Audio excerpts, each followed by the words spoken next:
for the first time would say it is impossible to project forward what is happening now way, way back. I mean, I'm talking hundreds of years, by the way. Yep. That sounds fantastic, but on another day we can go into why that's possible. And it's possible because it's not only this reality that's involved in this, and this is why people have been able to predict what is coming and talk about technology that wasn't even known about at the time that they were predicting it.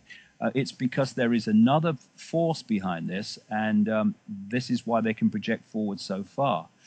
And this is the period that they've been aiming towards. And of course, when you look at the fact that they control the military, they control the police, they control the governments, they control the pharmaceutical cartel, they control the media, on and on you go, it seems a lost cause. But the target population has something that they don't even begin to have, and that's numbers. Yeah. And this is a key reason, there are others too, but it's a key reason why they want a massive cull of the population, because they know that if the numbers come together in anything like unity, then the game's up, it's all over.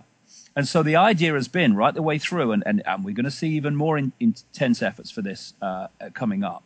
The idea has been to divide and rule the mass of the population so there is not that unity. Set them at war against themselves, set them in competition with each other. And we now have to put those things aside and realize that we, as the target population, whether we're Muslim, Christian, Jewish, Hindu, black, white, sky blue, pink, middle class American, pauper, it doesn't matter, because we're all the target, and we need to come together in unity for the sake not just of ourselves but of children and grandchildren and their experience and their future experience, and come together as one. And if we withdraw our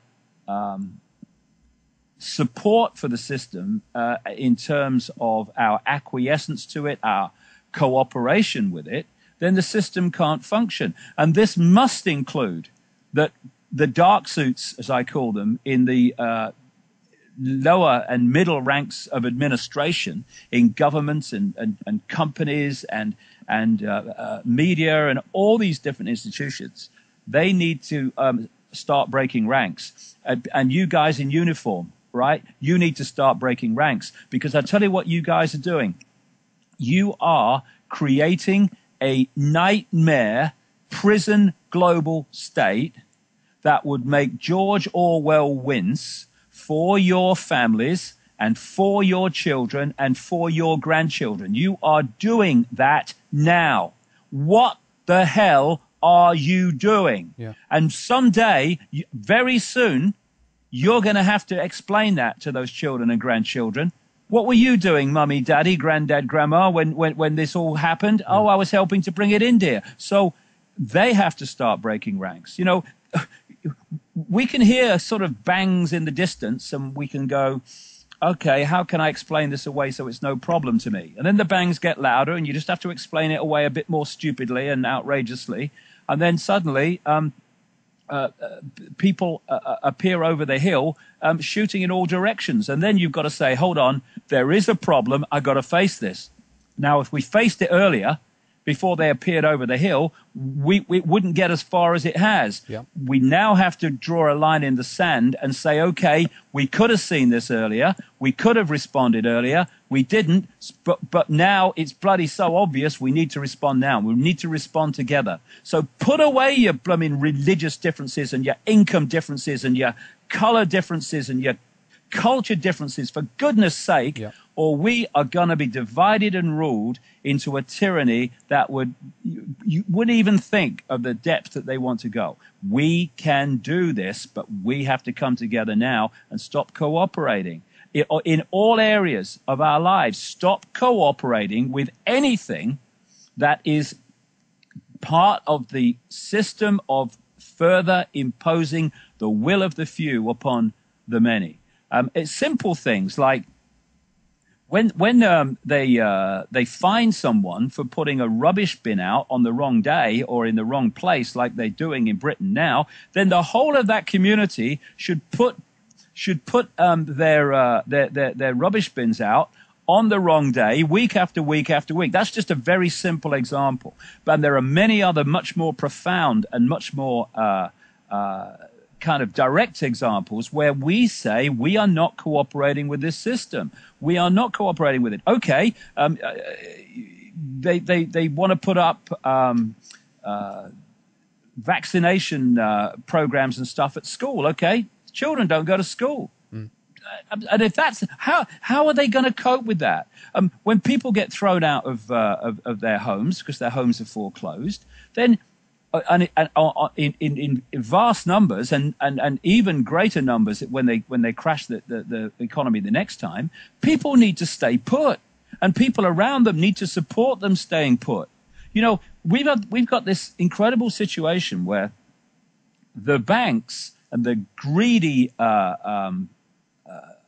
selfish, unbelievably selfish and greedy people running them, crash the economy, and people lose their jobs and can't pay their mortgages.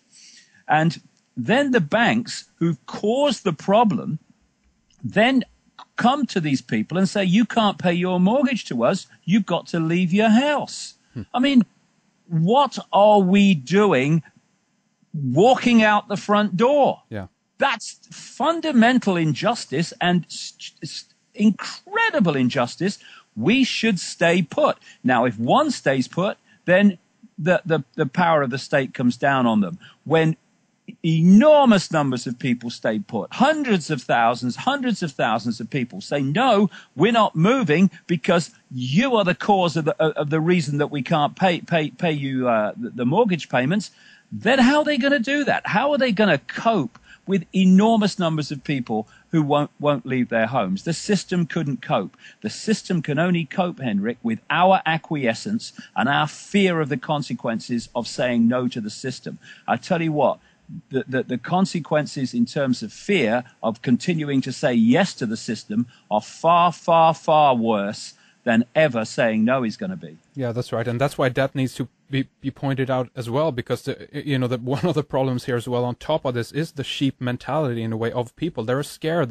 They're frightened of making this type of action that you're talking about, and they don't want to be first in line in a way. You know, they just, okay, they give up and walk away.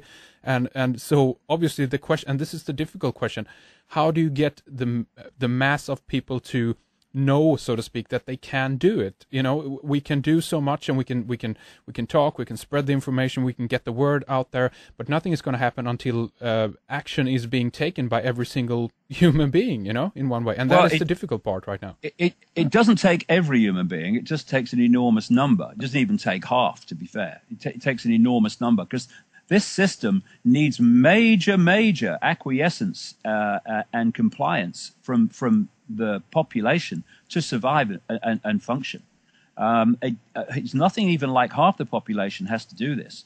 And of course, many people, most people probably won't. They'll acquiesce. It's the ones that don't that are going to change things. The ones that acquiesce are not. But let me. And in the end, all you can do is put information before people, and let them look at it, and then they have to decide, you know, if the backbone's straight or it's bent, whether they're going to run straight at this or turn around and hide. But I mean, you can use the sheep analogy very profoundly here, because we've all seen vast herds or flocks of sheep controlled by a sheepdog and an authority figure called a shepherd. And that can only happen because the sheep follow the authority figure, and those that don't, they get fear from the sheepdog, and that brings them into line. You imagine if just a significant number, not even half, of those sheep said, A, we're not following the authority figure because we don't like where he's going, and B, we're not going to succumb to fear of the sheepdog, and we are going to go our own way. and those sheep start going in their own way. They start expressing their uniqueness, and they stop acquiescing with the authority figure and succumbing to fear. Where's the power of the shepherd now?